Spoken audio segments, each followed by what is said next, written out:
I did not know we'd be stuck in 3 nights and no help. So the first night, I'm about 30 years old. Jason is 33 years old, and I got stuck having to live in New York. On the first night, we got done packing and watched the Nun movie. We played the Ouija board game. We went to sleep, but the second before I went to sleep, I looked out the window to the neighbors. When I looked out the window, I seen a kid running by, but I didn't really mind it. On the second night, Jason got to stay home and work all just around the house.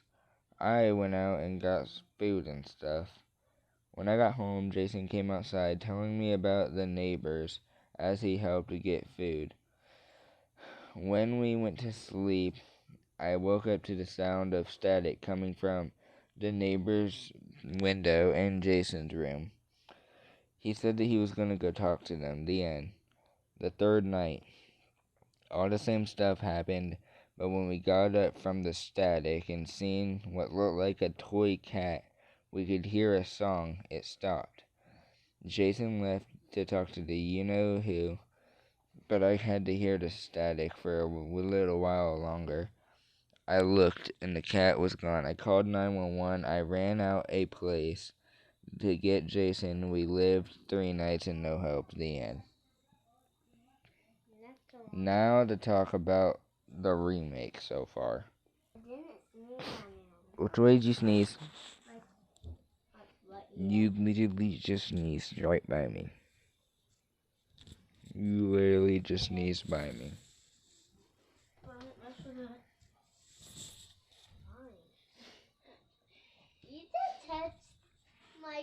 Alright, anyway, story starting. 3, 2, 1. Dang it. Jason was staying in the apartment days so that he could end up cleaning up more. I was going out to get some stuff like food, drinks, and whatever else I thought about getting at the time. After about 2 or 3 hours later, I got back to the apartment. I called Jason on my phone, and he came outside. He told me about the neighbors as he helped me get the bags into the apartment. When we got done with putting the stuff up, it was late, so we already had decided to go to bed. It was about 12 a.m. when we heard the static sound coming from the neighbors across from Jason's window. I'll go see if they would turn that down or find out what that sound even is coming from, said Jason. I said I'd stay back and just simply try and sleep. 3 nights, chapter 3, no help. This day we were in the apartment of the annoying neighbors.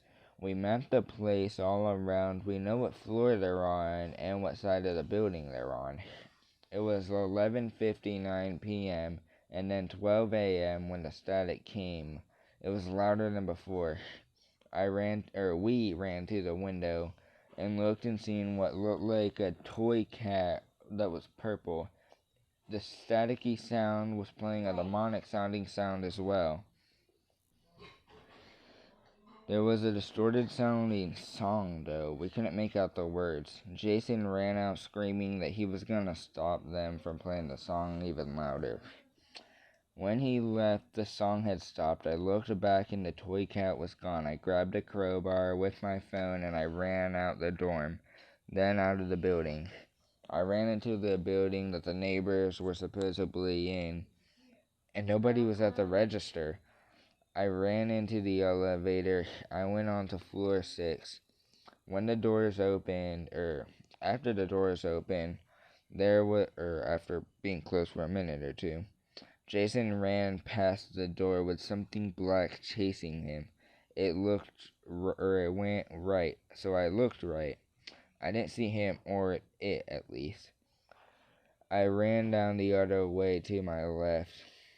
I saw the door. I walked in, and the door slammed shut. There was a boy crying in the room. He was hiding behind a dresser. I asked him why he was hiding. He whispered, "The cartoon cat." The door behind me that I entered creaked open slowly, with a red light coming from it as it opened. I hid under the bed across from the boy, and I turned over and I saw that whatever it was not even getting closer, but it was making some sort of red light. I came out from under the bed because I didn't realize anything was wrong.